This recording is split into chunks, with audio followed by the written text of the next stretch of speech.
గురు బ్రహ్మ ప్రేక్షకులకు నమస్కారం అండి.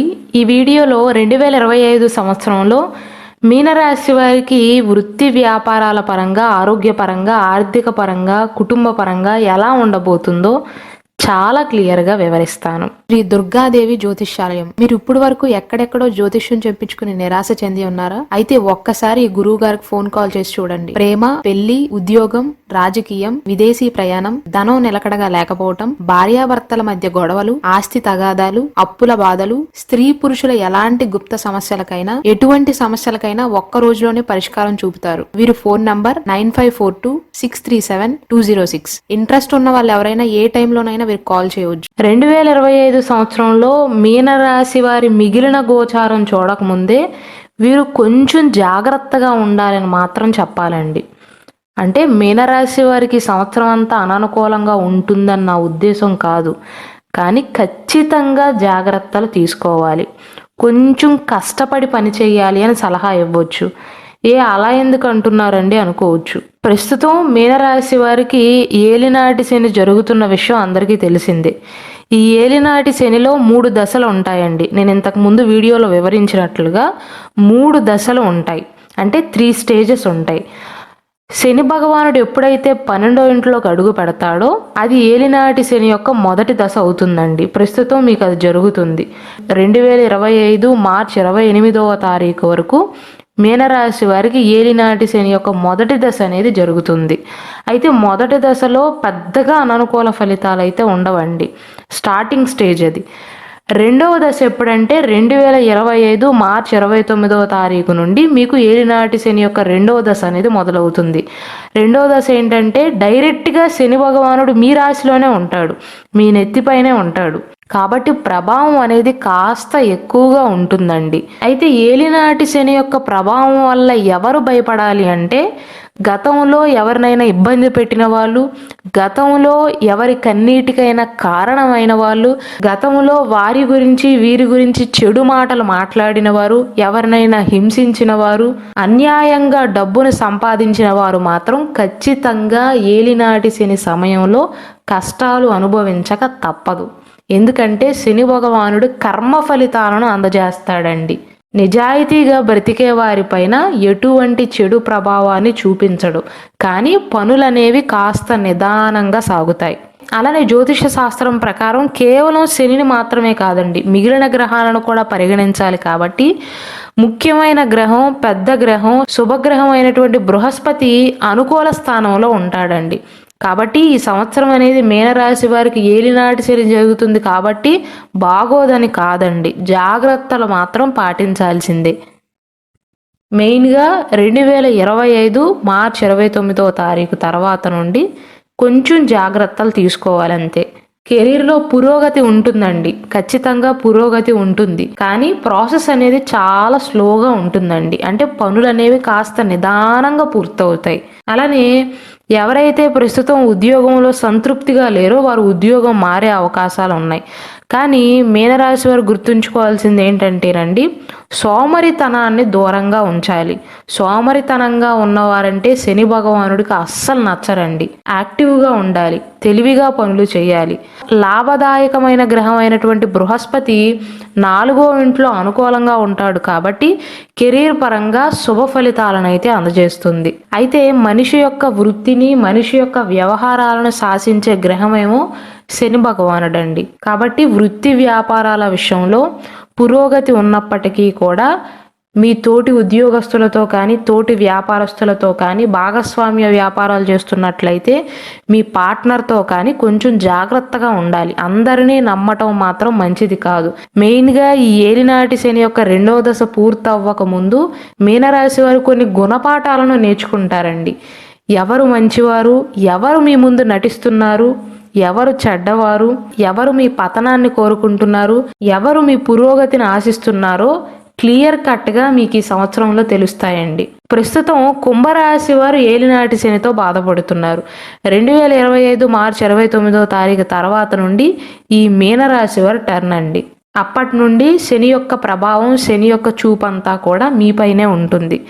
మే మాసం తర్వాత మే 14వ తారీఖున బృహస్పతి యొక్క స్థానం అనేది మారనుందండి. వృషభ రాశి నుండి మిథున రాశిలోకి అడుగు పెట్టబోతున్నాడు. కాబట్టి వృత్తి జీవితాన్ని బలోపేతం చేసుకోవటానికి అనుకూలమైనటువంటి కాలంగా చెప్పవచ్చు. మీ సీనియర్ల యొక్క మద్దతును పొందుతారు. అయితే పెట్టుబడి పెట్టే విషయంలో మాత్రం మీనరాశి వారి సంవత్సరం అంతా ఆచితూచి వ్యవహరించాలి. ఎవరిని పడితే వారిని నమ్మి డబ్బు రిస్క్ చేయొద్దండి. ఏలినాటి శని సమయంలో ఆచితూచి వ్యవహరించాలి. చిన్న విషయమైనా పెద్ద విషయమైనా సరే. 2025 జూలై 13వ తారీఖు నుండి 2025 నవంబర్ 28వ తారీఖు వరకు శని భగవానుడు రెట్రోగ్రేడ్ ట్రాన్సిషన్ చేస్తాడండి. అంటే తిరోగమన సంచారం చేస్తాడు. కాబట్టి ఈ సమయంలో కొంచెం జాగ్రత్తలు తీసుకోక తప్పదు. మెయిన్గా డ్రైవింగ్ చేసే విషయంలో కానీ, బయటికి ఒంటరిగా వెళ్ళే విషయంలో కానీ జాగ్రత్తలు వహించాలి. ఆర్థిక పరంగా చూసుకున్నట్లయితే ఏలినాటి శని యొక్క ప్రభావం అనేది మీనరాశి వారిపైన ఉన్నప్పటికీ కూడా ఛాయాగ్రహాలైనటువంటి రాహువు కేతువు 12వ ఇంట్లో రాహు ఉన్నాడు, 6వ ఇంట్లో కేతు ఉన్నాడు, అనుకూలంగా ఉన్నారండి. 12వ ఇంట్లో రాహువు అనుకోని విధంగా మీ యొక్క ఆర్థిక స్థితిని పెంచుతాడండి, లాభాలను పెంచుతాడు. మే 14వ తారీఖు వరకు బృహస్పతి యొక్క స్థానం అనేది ఖర్చులకు దారితీస్తుంది. ఆర్థిక పరంగా ఖర్చులు ఎక్కువయ్యే అవకాశాలు ఉన్నాయి స్టార్టింగ్లో. అయితే 2025 సంవత్సరం మే 14వ తారీఖు తర్వాత నుండి మీ ఆర్థిక స్థితి అనేది మెరుగుపడుతుంది. ఇంటిని కొనుగోలు చేయటం కానీ, గతంలో కూడబెట్టుకున్న సొమ్ముతో ఆస్తిని కొనుగోలు చేయటం కానీ, లేదా ఏదైనా చిన్న వాహనాన్ని కొనుగోలు చేయటం కానీ ఇలాంటివి జరిగే అవకాశాలు ఉన్నాయి. మెల్లిమెల్లిగా ఉంటుందండి అభివృద్ధి అనేది. ఏలినాటి శని జరుగుతున్నంత మాత్రాన మీనరాశి వారి జీవితంలో అసలు పురోగతి ఉండదను, డబ్బు సంపాదించాలనో అర్థం కాదు. అన్నీ మామూలుగానే ఉంటాయి. కాకపోతే కర్మ ఫలితాలను అనుభవించక తప్పదు. భూమిపైన పుట్టిన ప్రతి మనిషి కూడా ఏలినాటి శని యొక్క ప్రభావం అనేది వారిపైన పడుతుంది ఏదో ఒక సమయాన. ఆ సమయంలో గతంలో చేసిన తప్పులకు శని భగవానుడు ఇప్పుడు శిక్షిస్తాడండి. ఆరోగ్యపరంగా మాత్రం ఖచ్చితంగా జాగ్రత్తలు తీసుకోక తప్పదు. ఆరోగ్యపరంగా మీనరాశి వారి సంవత్సరంలో కనుక నాకు అంతా బాగానే ఉంది, నాకు రోగనిరోధక శక్తి అనేది ఎక్కువగా ఉంటుంది, నేను దేనినైనా తట్టుకోగలను అన్న మొండి ధైర్యంతో ఉంటే మాత్రం నష్టపోక తప్పదండి. ఆరోగ్యపరంగా పెద్దగా అనుకూలంగా లేదు. కేవలం 2025 సంవత్సరంలో మాత్రమే కాదండి, 2024లో కూడా, గతంలో కూడా మీనరాశి వారు చిన్న చిన్న అనారోగ్య సమస్యలతో బాధపడ్డారు. 2025 మార్చి 29వ తారీఖు తర్వాత నుండి రోగనిరోధక శక్తి అనేది మీలో కాస్త తక్కువగా ఉంటుంది. కాబట్టి మీ ఆరోగ్యం అనేది ప్రభావితం అవుతుంది. అయితే జనవరిలో మాత్రం అంగారకుడి యొక్క స్థానం వల్ల ఆరోగ్యంలో మెరుగుదలను చూస్తారండి. మార్చి 28వ తారీఖు వరకు పెద్దగా డోకా లేదండి.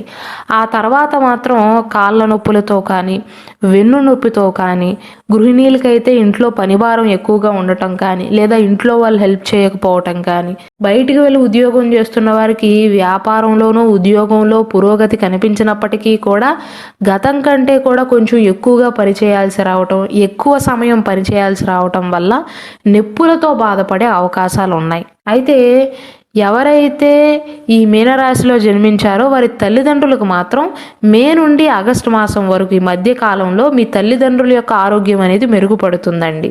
ఒకవేళ మీ తల్లిదండ్రులు కనుక అనారోగ్య సమస్యలతో బాధపడుతున్నట్లయితే ఈ సమయంలో కాస్త కోలుకోగలుగుతారు. కాబట్టి ఈ సమయంలో వారి గురించి మీకు దిగులు అనేది తగ్గుతుందండి. ఈ మీనరాశి వారు 2025 సంవత్సరం అక్టోబర్ నుండి డిసెంబర్ మధ్య కాలంలో ప్రయాణాలు ఎక్కువగా చేస్తారు. కుటుంబ జీవితానికి సంబంధించి ఈ సంవత్సరం అద్భుతమైనటువంటి ఫలితాలు అయితే సూచిస్తున్నాయి. కాకపోతే నేను ఇంతకుముందు చెప్పినట్లుగా ఎవరేంటి అని తెలుసుకోగలుగుతారు.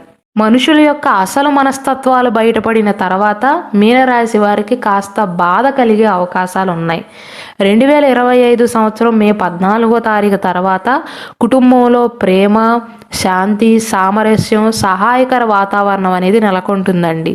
అలాగే మీనరాశి వారు ఎవరైతే పిల్లల కోసం ప్రయత్నాలు చేస్తున్నారో వారికి 2025 మే 14వ తారీఖు నుండి బృహస్పతి యొక్క సంచారం వల్ల, బృహస్పతి యొక్క గోచారం వల్ల గర్భం దాల్చడానికి, బిడ్డ పుట్టడానికి మంచి సమయంగా చెప్పవచ్చండి. అలాగే ఎవరైతే వివాహ వయసులో ఉన్నారో వారికి కూడా పెళ్లికి అనుకూలంగానే ఉంటుందండి. కానీ ఏ విషయంలోనైనా సరే, పెళ్లి విషయంలో కావచ్చు, వృత్తి వ్యాపారాల విషయంలో కావచ్చు, ఆర్థిక విషయంలో కావచ్చు, కొంచెం నెమ్మదిగా ఉంటుంది కాలం అనేది. ఫలితాలు అనేవి నెమ్మదిగా ఉంటాయండి. క్లుప్తంగా చెప్పాలి అంటే ఆలస్యమైనప్పటికీ కూడా పిల్లల పురోగతి విషయంలో, విద్యా విషయంలో, వారి యొక్క ఆనందం విషయంలో, వారి యొక్క వివాహ విషయంలో అనుకూలమైనదిగా చెప్పవచ్చు. అలాగే 2025 సంవత్సరంలో పోటీ పరీక్షల్లో విజయాన్ని సాధించే అవకాశాలు ఉన్నాయండి. విజయం కోసం మాత్రం కొంచెం కష్టపడవలసి ఉంటుంది. గతం కంటే కూడా కొంచెం ఎక్కువగానే కష్టపడవలసి ఉంటుంది. సోమరితనాన్ని మాత్రం వేడాలండి. విశ్రాంత వైఖరికి దూరంగా ఉండాలి. ఎందుకంటే శని భగవానుడికి బద్ధకస్తులంటే అస్సలు నచ్చదండి. బద్ధకంగా ఉన్నారంటే శని ప్రభావం అనేది మీ పైన ఎక్కువగా ఉంటుంది. అలాగే ఇంట్లో ఉన్న పెద్దవారికి గౌరవాన్ని ఇవ్వండి. ఈ 2025 సంవత్సరం చివరి భాగంలో విద్యా అవకాశాలు అనేవి పెరుగుతాయండి. ఉపాధి అవకాశాలు అనేవి పెరుగుతాయి. అలాగే ఈ సంవత్సరంలో మీనరాశి వారు ప్రయాణాలు ఎక్కువగా చేస్తారండి. ఈ సంవత్సరం ప్రారంభంలో విదేశాలకు వెళ్ళే అవకాశాలు ఉన్నాయి. విదేశీ ప్రయత్నాలు చేస్తున్న వారికి అనుకూలమైనటువంటి కాలంగా చెప్పవచ్చు. అలాగే ఎవరైతే విదేశాలలో ఉంటున్నారో వారు ఈ సంవత్సరంలో తరచుగా మాతృభూమిని సందర్శించే అవకాశాలు కూడా ఉన్నాయి. 2025 మే 14వ తారీఖు తర్వాత గురువు యొక్క ప్రభావం వల్ల తీర్థయాత్రలు ఎక్కువగా చేయటం, దూర ప్రాంత ప్రయాణాలు చేయటం కానీ జరుగుతుంది. విద్యార్థులకు ఎలా ఉండబోతుందంటే 2025 మే తర్వాత బృహస్పతి విద్యాభ్యాసానికి అనుకూలంగా ఉంటాడండి. అయితే శని భగవానుడి యొక్క ప్రభావం అనేది పిల్లలపైన ఉంటుంది కాబట్టి బృహస్పతి కాస్త అనుకూలించినప్పటికీ కూడా ఏకాగ్రత అనేది తగ్గుతుందండి. ఆటంకాలు వస్తాయి చదువు విషయంలో. 12వ ఇంట్లో రాహు ఉండటం వల్ల కూడా ఏకాగ్రతను కాస్త దెబ్బతీస్తాడు. పిల్లలు చదివింది గుర్తు రాకపోవటం కానీ, ఇంతకు ముందంత షార్ప్గా ఉండకపోవటం కానీ జరుగుతుంది. అయితే విద్యా విషయాల్లో మాత్రం కాస్త ఎక్కువగా కష్టపడవలసి వచ్చినా అనుకూలమైనటువంటి ఫలితాలే గోచరిస్తున్నాయి. ఇక మీనరాశి వారు పాటించవలసిన పరిహారాల విషయానికి వస్తే, మీనరాశి వారు ప్రతిరోజు కూడా సూర్యునికి అర్ఘ్యాన్ని సమర్పించడాన్ని ఒక అలవాటుగా చేసుకోండి. శనివారం నాడు ఇతరులకు ఉపయోగపడే వస్తువులను కానీ, నల్లటి వస్త్రాలను కానీ, నువ్వులను కానీ, నువ్వుల నూనెను కానీ ఎవరికైనా దానంగా ఇవ్వండి. అలాగే మార్చ్ మాసం తర్వాత మీకు ఎప్పుడైనా శని భగవానుడి యొక్క ప్రభావం అనేది ఎక్కువగా ఉన్నట్లుగా మీకు అనిపించినట్లయితే, ప్రతి ఒక్క పనిలో ఒకవేళ మీకు ఆటంకాలు కనుక కనిపిస్తున్నట్లయితే ఆవ నూనెలో మీ ముఖాన్ని చూసి శనివారం నాడు ఆ నూనెను ఎవరికైనా దానంగా ఇవ్వండి.